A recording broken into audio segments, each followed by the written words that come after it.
next speaker, Pradeep Menon Perinchery. He is the Senior Director of Paramount Computers. And he is in this business over 2 decades in cybersecurity entrepreneurship experience, making him a distinguished authority in the field. Today he'll unravel the intricacies of navigating the vibrant Middle Eastern IT landscape. Meaning he's going to address us on scaling up of IT business in the Middle East. Welcome, sir. It's an honor and a pleasure of KTX to have you with us. Good morning, everyone. It's such an honor and pleasure to be here this morning with all of you in such a grand session this morning. I really look forward to interacting with you. My topic of today is, scaling up IT business in the Middle East. As mentioned, I'm a cybersecurity entrepreneur over 2 decades, 4 startups in this space and exits and mergers.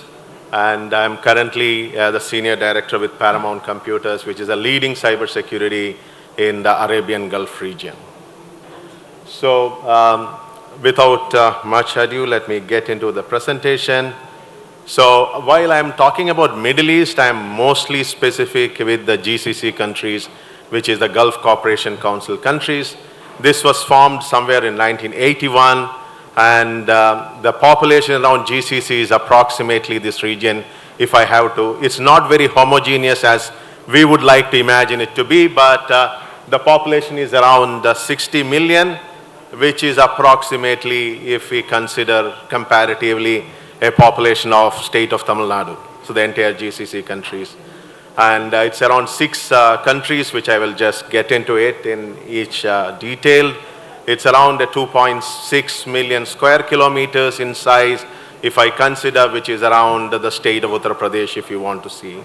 And the GDP, the combined GDP is 2 trillion. And, the most of the GDP comes from the largest market, which is the Kingdom of Saudi Arabia, followed by United Arab Emirates, then by Qatar, and then Kuwait, Oman, and Bahrain. And the population of 60 million, what you see, one of the key advantages of this population out here is that more than close to 50% of the population in this country is below 30 years of age, making it a very interesting population to expand into Middle East. And there are many other characteristics which we will delve into later. In a gender parity basis, it is slightly male dominated, with Oman probably achieving the gender parity in its terms, in almost equal. The top sectors, as you would imagine, any of the countries in Middle East, till the 40 to 50% of the GDP is driven by the petrodollars or the oil economy, followed by services, which is around 35%. So this 35% of services include tourism, IT, real estate, and various other services comes within that. Manufacturing industry is around 10 to 15% of the GDP. The agriculture, of course, 1 to 2%. That's why you will see a lot of imports of agriculture producers and processing within the region as well. So these are the 6 trading partners, including the US being the largest trading partner, followed by China. But some countries like UAE, currently China might be the largest trading partner, followed by US. But so the various similarities and differences exist. The political system, as you see, it's a monarchies. So there are absolute monarchy in countries like Oman and Saudi Arabia, constitutional monarchy wherein which there's a parliament exists in Kuwait, Oman and other places, Kuwait and Bahrain and other places, whereas a federal monarchy combining 7, emirates happens within UAE. And while these are very different 6 countries, there are some initiatives that goes into connecting these GCC countries, which include interconnection grid, which is connecting of the various power stations. Now all of them are connected, the grids are all connected, so the power supply is more or less integrated. And also there is a rail network that is being planned and which is being operational, not yet fully complete. And also the patent office, so this is one important for startups, is that if you can apply in a GCC patent office, while Saudi Arabia has got its own patent office if you want to do in Saudi Arabia, but the GCC patent offices can also accept patents across the GCC countries as well. So without, we need to get into, while it might show very homogenized from the outside, but internally it's a very diverse countries of 6, and that makes it the opportunities and equally challenging as well. So I will go from the largest economy to the smallest one. So the first one or the largest one is the Kingdom of Saudi Arabia, or KSA. So which are the largest cities? Many of you would know. It is the capital is Riyadh, and it has got a very ambitious vision of 2030. The current Prince Mohammed bin Salman has been very active in terms of pushing this agenda. While the COVID has slightly struck, some amount of pace has been reduced, but it is still going across.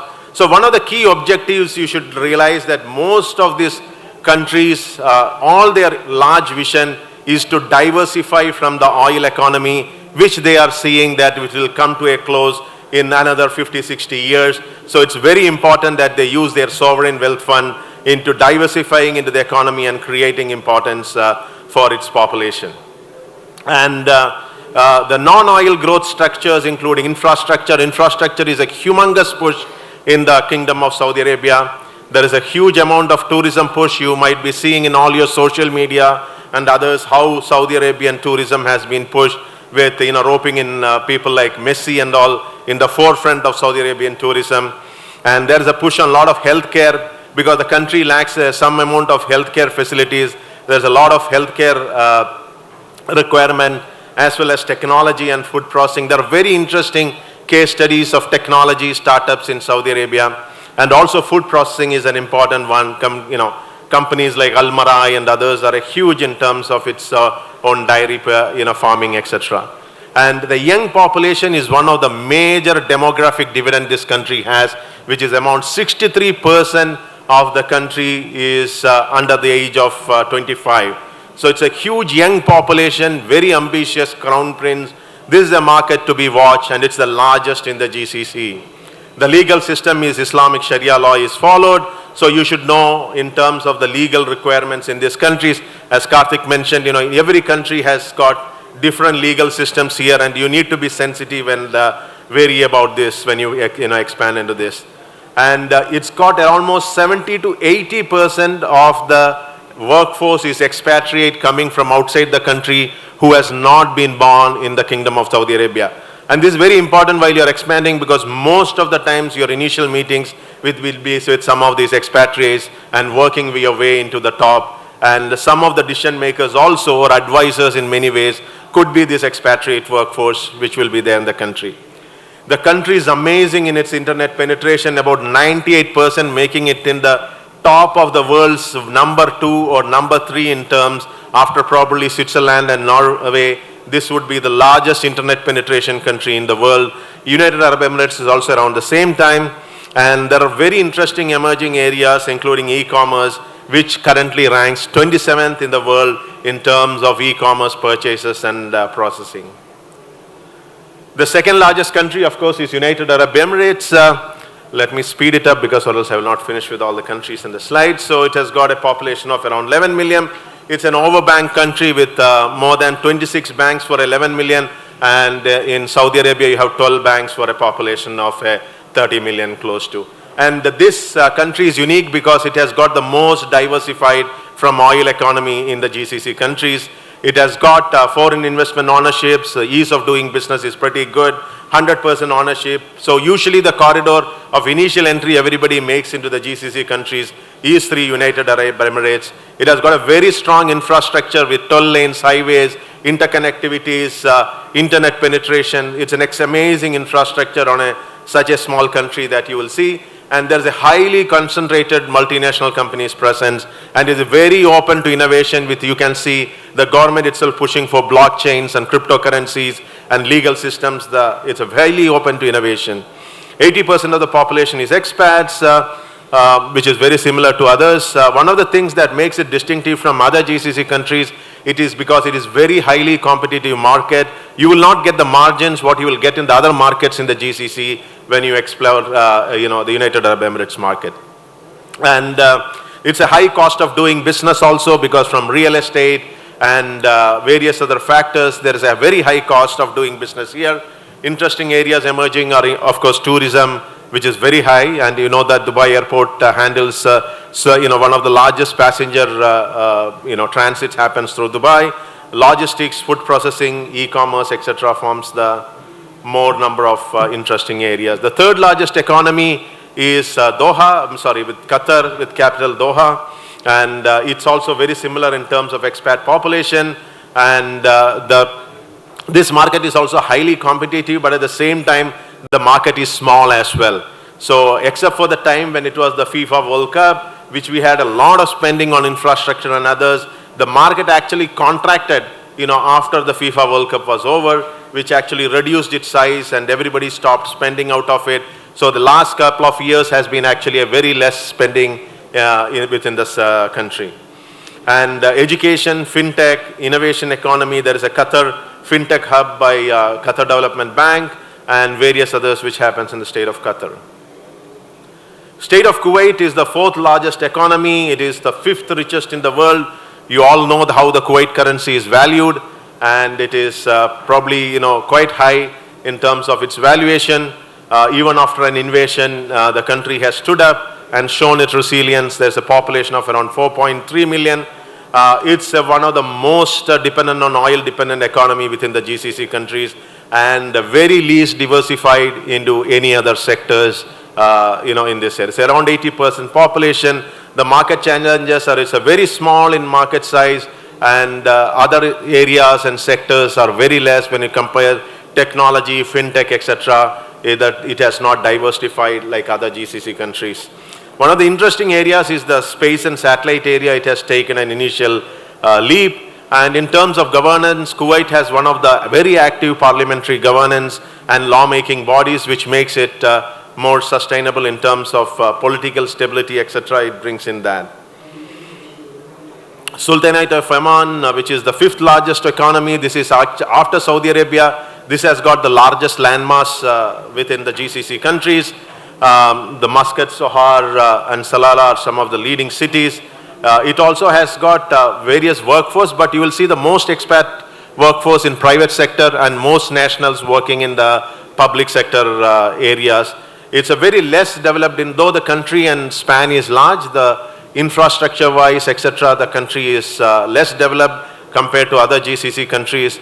Though the market is, though the land area and mass are big, but the market area is very less when it compares to Oman. And there's a huge amount of talent shortage when it comes to Oman.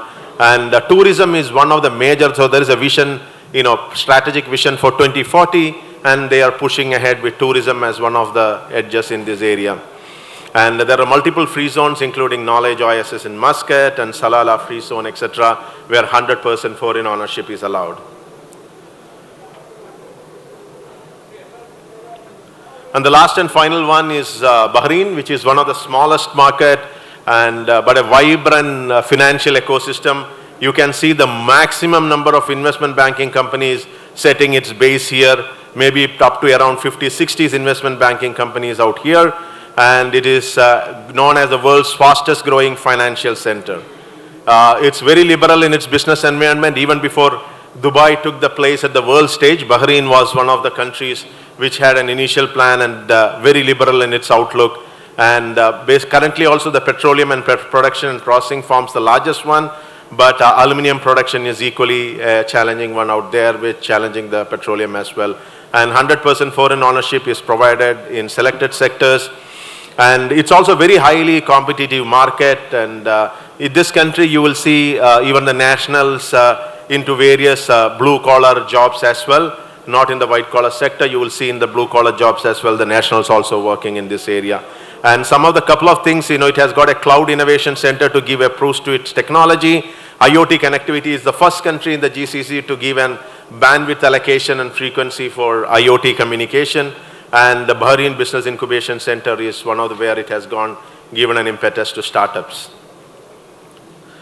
So, this is generally to give you a profile of GCC. Now you know that each of these countries has got its unique characteristics, while it is not a homogeneous entity, but we generally refer to GCC countries as one single whole.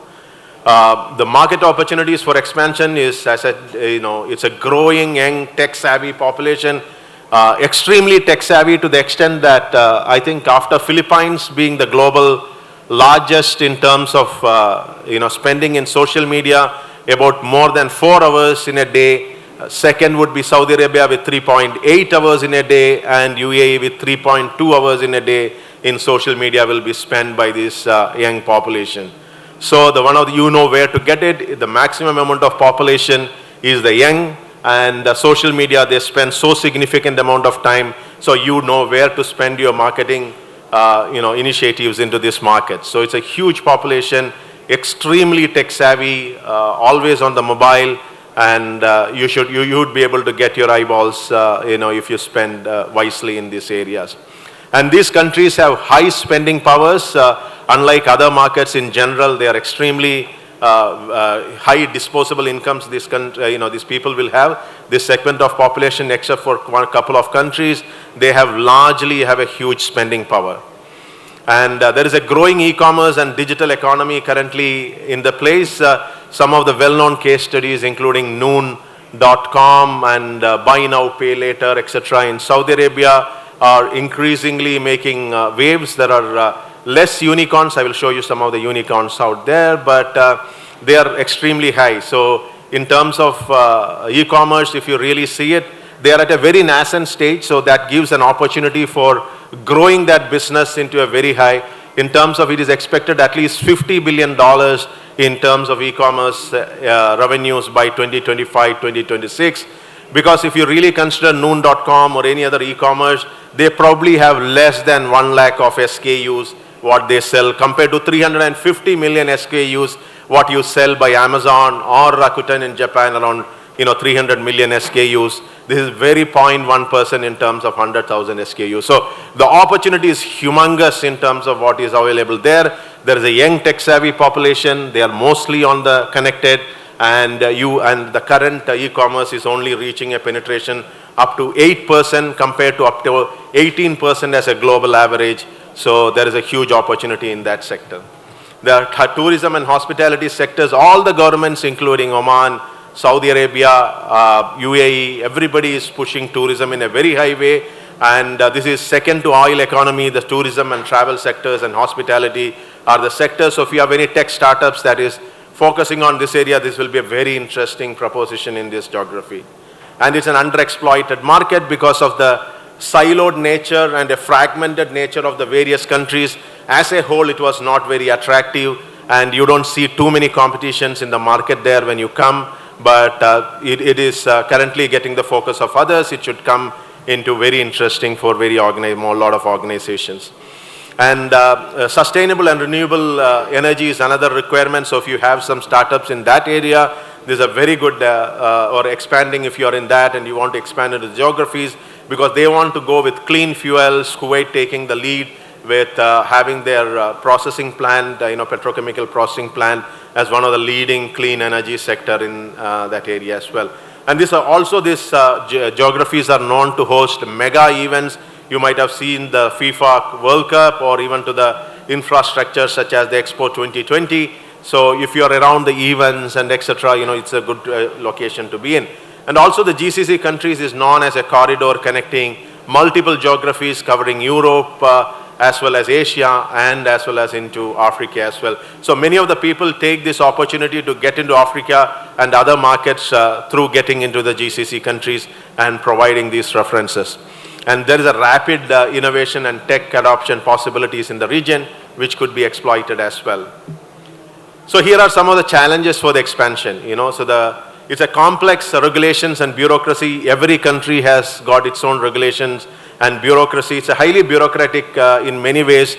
You will not find lot of single windows and others which will be able to do it in multiple countries, except probably in UAE and some free zones. There is a lot of complex regulations and bureaucratic, each different to each country. It's not that if you make an organization in Dubai, you will be able to easily do a business in Saudi Arabia. I'm sure Karthik would have realized that as well. So this is something which happens in these geographies, and it's a very fragmented market because some of the leading names you take in UAE and leading names you take in Saudi Arabia, leading names of businesses you take in Oman, all will be different. You will not find a single entity which is spread across, which is covering all the geographies together, like in a large geographies like us, with a large like an Infosys, Tata or others. You will not see one single group expanding into other geographies because of its having its own challenges and its own dominance in each markets and with not giving enough space for others.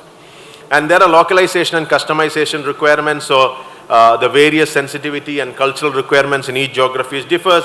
Some of the countries, starting with a small talk and getting into business is a norm, like in a UAE or a Saudi Arabia, etc. But getting directly into the matter, like in Kuwait and others, will be the norm in some other aspects of it.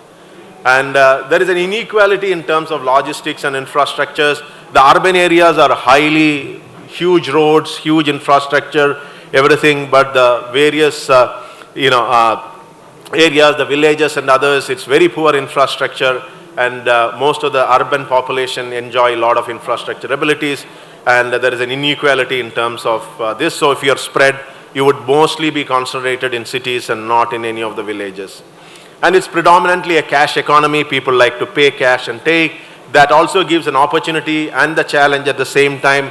For the fintech companies and others, it gives an opportunity, but for others into entry and educate and everything, it becomes a challenge as well. And the banks and financial institutions, there is very limited access to financing, unlike in finance market like India, but except in country like UAE, you have very limited access to get probably invoice recognitions, etc., bill discounting facilities, overdraft, etc. It's very cumbersome in terms of many of these countries to get financing when you are running a business. And you will have very limited access when you are scaling into the local market. You will not have a large access. You will still be dependent upon an expat population in scaling up within these markets. So these are some of the unicorns. You will see that there are not too many unicorns in the region. So that gives an opportunity at the same spice, to giving from, if it is from classifieds to transportation, to payment technologies and also transportation, Careem, STC Pay in Saudi Arabia, Kitopi, which is a cloud kitchen facilities in Saudi Arabia. This gives an these are some of the few unicorns when you compare to other regions. So the startup ecosystem is a lot more wanting, and there is a lot required here as well. I will give it as a last one. So this is the ease of doing business and where to start. So if you see the ease of start of doing business ranking in a global ranking positions with various GCC countries, you will see no surprises here. UAE with its free zones and others is in the topmost point with 24, followed by Qatar, Bahrain, and Saudi Arabia almost at the same time, at almost the same ranking, and followed by Oman and Kuwait, Kuwait being the small market coming in this one as well. And if you are in industry segment, if you want a pointer in terms of which is the industry that you are into and which country you should start with, so most of the times you would want to start with UAE if you want to expand into the GCC countries. But if you are into infrastructure, real estate, etc., it might be better you start with Saudi Arabia because that's where the boom is currently. And logistics and transportation, UAE has got the maximum land, warehousing space, leasable warehousing space currently, though others have got more, land mass, but that will be there. Renewable energy will be Saudi Arabia and Qatar, and of course technology and IT will be UAE itself.